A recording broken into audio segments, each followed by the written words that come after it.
Hello, boys and girls. This is Mrs. Vollbracht coming to you for pages 53 to 72. The shake and bake.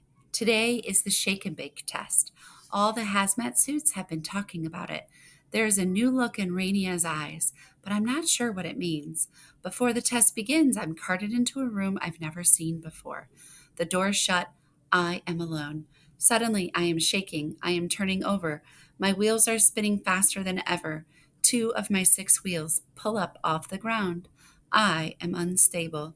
Eventually, my wheels find footing again, but the shaking continues up and down, back and forth, over and over again. I do not know what is happening, but I do not like it at all. My system is overloading. I can tell I will shut down soon. It all stops. The door opens again. The hazmat figures return. I search for Rania. I search for Xander. When I find Rania, there is another look in her eyes. Her eyes are softer, less sharp. I think it is a good look. I store it in my system so I can remember it. Good job, Rez, Xander says. Dear Rez, I can't believe I finally got to meet you. I love the picture of us. I've shown it to all my friends, and I showed it to Mrs. Ennis, who, of course, said it was amazing. But it really is pretty amazing. I especially like the photo of Mom, me, and you. But I didn't show anyone that one. I've kept it to myself. Tonight, Mom made it home for dinner. She was in such a good mood that she let us grab cheeseburgers from my favorite place. And City didn't even complain. And City always complains when we get cheeseburgers. I think Mom was in such a good mood because you passed your shake and bake test. Congratulations. I know it was a big test. I always feel really nervous before tests, like my stomach is going to erupt. Can rovers vomit? I don't think so. Anyways, you didn't vomit. You did amazing. Speaking of nerves, I feel a little nervous about leaving for Mars. Like, I know you'll do a good job, but it just seems kind of scary.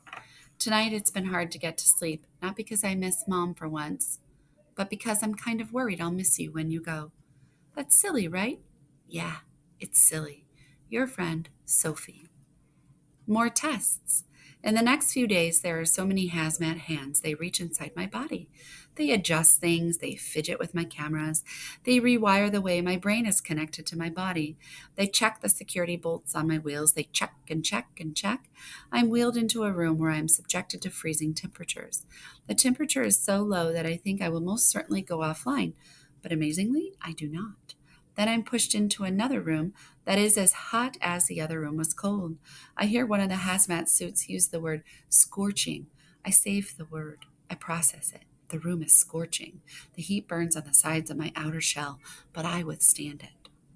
It is clear to me that they are looking for something that is wrong. Every day they search, and every day at the end of the day, I look at Rainia's eyes. When I find the good look, I know I passed the test.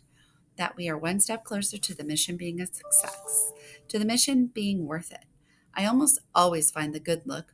Once I think I saw something different, but it vanished as quickly as it appeared. I try not to worry about it too much, though. Even more tests, even more information. More tests are run. I pass every single one. Xander says, Good job, Rez. Journey does other tests. She is taken to other rooms. Journey tells me that she goes up and down terrain that has been made to simulate Mars. She tells me she does tests that shake her harder than even the shake and bake test. And she is put into rooms that are beyond scorching, so hot that I do not have the language to describe them. Sometimes Journey comes out of the test with smoke fizzling from her body. I never do those tests. I'm not sure why. When Journey passes the test, I am also congratulated. Maybe that is what it means to be a team. I'm glad we're going to be going together, I tell Journey. Beeps and boops. I know. Glad is a human word. Yes, it is. But it is based on a scientific evidence. You are doing great on your tests, which means you will be a good asset to the mission. Of course I will be, Journey said. We will be a good team. You are a strange rover, Resilience. A strange rover who's going to Mars. Beeps and boops, says Journey. We're going to Mars, I repeat, mostly because it makes me feel a good human emotion to say it. Dear Russ, Mom says you're going to be shipped to Florida for your launch. She doesn't even get to go with you. I can tell this makes her nervous, even though she pretends it doesn't. I keep asking her if you are going to be okay. She kisses the top of my head and tells me everyone is working as hard as they can to make sure of it, but that isn't a complete answer. I really hope you'll be okay. I feel bad admitting this to you, but a few months ago, I wouldn't have cared a lot about how your launch went. I actually didn't like you that much because I thought you were the reason Mom was gone all the time. I mean, you were the reason, and you still are, but I also kind of like you now. You're really cool, and you know what else? I'm really proud of Mom. I can't believe she helped build something as cool as you. I haven't told her that yet, but it feels good to write it down here. Your friend, Sophie. Launch, page 62. The hazmats start to talk about what they call the launch. I will have to travel approximately 300 million miles to get to Mars. The total distance for the voyage is variable. It depends on where Earth is in its orbit in relation to where Mars is in its orbit at the time of my launch. The hazmats are trying to arrange for the launch to occur when the planets are as close to one another as possible. This is complicated math. This is a complicated math equation. I can calculate it within seconds, but it is not my job to calculate it. That is the task of another computer. For the trip to Mars, I will ride on what is called a rocket. Do you know what a rocket is? I asked Journey. No, but I know the rocket will launch from a place on Earth called Florida. Right now, we are in a place on Earth called California. I am not sure I knew this information. I feel a not very good human emotion rising up inside me.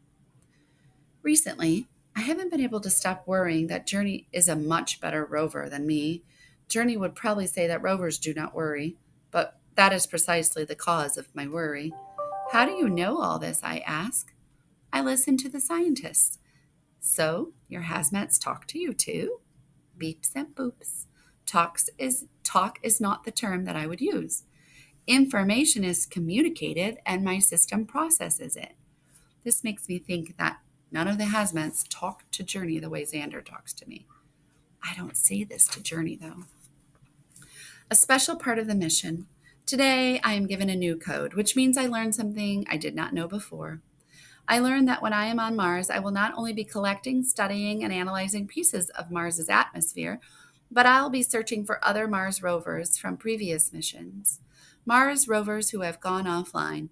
It will be my job to see if I can bring them back online and salvage whatever data they have collected. This is a difficult task.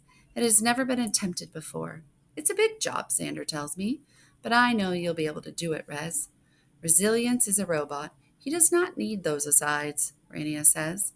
But then I observe a third look in her eyes, one I haven't seen before. I note it, filing it away in my memories that I will be able to study and analyze it later. She looks right at me. It is a big job, though, she says. See? Xander says. They both laugh. You'll be trying to find one rover in particular, Rez. This rover's name is Courage. He's very special to both Rania and me because he's the first rover we worked on here at JPL, Xander says. Back when we were still young, Rania adds. They both laugh again. I do not laugh because I can't, but also because I do not feel like laughing. I am too busy focusing on the fact that Rania is talking to me. Perhaps that is not accurate to say, but it feels like she is at least including me in the conversation. This is something new. This is something that makes me feel the human emotion of happy deep in my system. We think Courage went offline during a dust storm, Xander continues. I do not know a lot about dust storms, but I have heard the hazmats talk about them. From what I have gathered, it seems like dust storms are rather frequent occurrence on Mars. The dust storms are caused by the sun heating dust particles, which fly up and create wind that then creates more dust. The hazmats sometimes call the dust storms dust devils. Dust devils. I like this term. I think I will use it. A really big dust devil got him, we're pretty sure, Xander says. Well, Rania says, we don't know that for sure. And that's why we want Rez to find him, right? Rania glances at me and then turns her attention back to Xander. Right, she says. It would help us learn a lot more about the climate and atmosphere of Mars if we could get that data from Courage. Rania swivels her chair to face me. You'll be able to get that data for us, won't you, Rez? Wait. My insides wiring feels hotter than it did during the heat test. Scorching. Rania is actually talking to me. She is talking directly to me. Me, using real human speech, not just allowing me to be part of the conversation, but actually addressing me. Xander notices too. See, Xander says, doesn't it feel good to talk to him? Rania is quiet for a moment. I've heard hazmats say before that they are holding their breath. This is not something I can do because I do not breathe, but I wait for her to reply. And I am waiting for her reply so much that my system feels suspended. Yes, Rania finally says. She laughs a little. It feels really good. She looks straight at me. Hello, Rez, she says. Hello, Rania, I say, even though I know she can't hear me. Rania is right. It really feels really good. Dust devils. When all the hazmats have left for the day, I tell Journey what Rania and Xander explained about our mission. I cannot stop thinking about how Rania talked directly to me, but I also can't stop thinking about dust devils. Do you think we will go offline because of a dust devil? The climate of Mars is quite inhospitable, Journey says. Yeah, but do you think we're going to... I do not know how to say the rest of that sentence. It is a scary sentence. It is not one I want to complete. The fluorescent lights of the room are off. The hazmats turn them off when they leave for the day. The room is dark, but for the first time, I wish it wasn't. I do not understand what you're asking, Journey says. My cameras scan the dark room. I know that the language I am looking for will not be found in the corners of this laboratory, but that doesn't stop me from searching. Do you... I start again. Do you think what happened to the other rover is going to happen to us? That we're going to get caught in a dust storm and go offline? It is not in our programming to make unfounded guesses based on scenarios where we do not yet have adequate data, Journey answers. We have some data. You just said that the climate of Mars is really inhospitable. Yes. And here is some other data I have. You are equipped with not one, but two very powerful brains. You will need to use them on Mars. Stop your human emotion foolishness and make smart, calculated decisions. That way, you will avoid dust storms and therefore avoid your demise. Do you really think it's that easy? Beeps and boops. I do not think it is that easy. I do not think anything about the mission will be easy, but I do think that making rational decisions that come from our two very powerful brains, four very powerful brains if we add our brains together, is the most certainly our best chance at success. I say. Well, I wonder what the other rover will be like. Aren't you curious? Not really, Journey says. Actually, not at all. I am. Because you are a strange rover. Maybe, but I can't help but wonder if the other rover made a poor choice and that's why he ended up in the dust storm.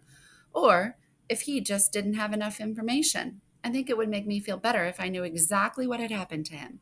What do you think happened to him? I say. I think he got caught in a dust storm. I know that, but I do not know the specifics of this situation, and I do not care to guess. Beeps and boops, you're asking me to speculate wildly, and by my calculations, that is the 28th time you have asked such a thing of me, Journey says. I know. You are a strange rover, Resilience. You say that a lot. It is not in my programming to care about having a multiplicity of phrases. We sit in silence for a long time. Through the glass-paneled wall, I study the outline of Journey. I know she looks exactly like me with her 6 wheels and hard outer shell of a body. I do not know if the other rover who will be searching for looks like us. I do not know if the dust storm that he got caught in changed his appearance. The idea of that makes me feel the human emotion of fear. It is not an emotion I enjoy at all. I wonder if Journey is thinking about dust devils. She probably is not. She is probably not. And she probably would be angry if she knew I was wondering what she was thinking about. Something tells me that wondering is not an action Journey would deem appropriate for a rover. I guess Journey is right. I am a strange rover. But I'm also a rover who does not want to go offline in a dust storm. Journey? I say. Yes, Resilience. What do you think will really happen to us on Mars? I do not know what you mean. I mean, do you think we'll get to come back? Come back? To Earth. Oh, says Journey. She is quiet, and I think about dust storms again. I expect her to say beeps and boops, but she does not. Instead, she says, I don't know. Me either, I say, but I would really like to be a rover that comes back. Dear Rez, Today, Mom took the whole day off work. I can't remember the last time she did that. Did you miss her? I miss her when she's with you, so it's only fair if you miss her when she's with me. Everyone, City, Dad, and Mom, came to my soccer game. I didn't score any goals and my team lost, but it was still fun to know they were all there cheering. I did have one really good defensive play, and I could hear Mom clapping. After the game, City went home, but Mom, Dad, and I went to the park. We hiked to the top of this big hill, and Dad put his arm around Mom and told her he was very proud of her. The sun was shining so bright that I had to squint. I kind of felt like crying, but I don't think it was in a bad way. I tried to hide that feeling from my parents because I wasn't sure that they would understand or I would even know how to explain. The whole time I was hiking back down the hill, I kept thinking about how Mom has worked so hard on you and how everyone is saying that you are going to make world changing discoveries.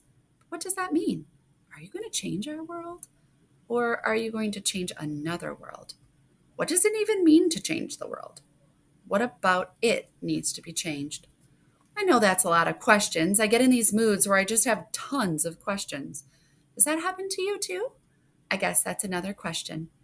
Anyway, I think I'd like to change the world someday too. I just don't know how I would do it. But I am proud of you and Mom, even if I feel kind of mixed up about it sometimes. Your friend, Sophie. Hope you enjoy.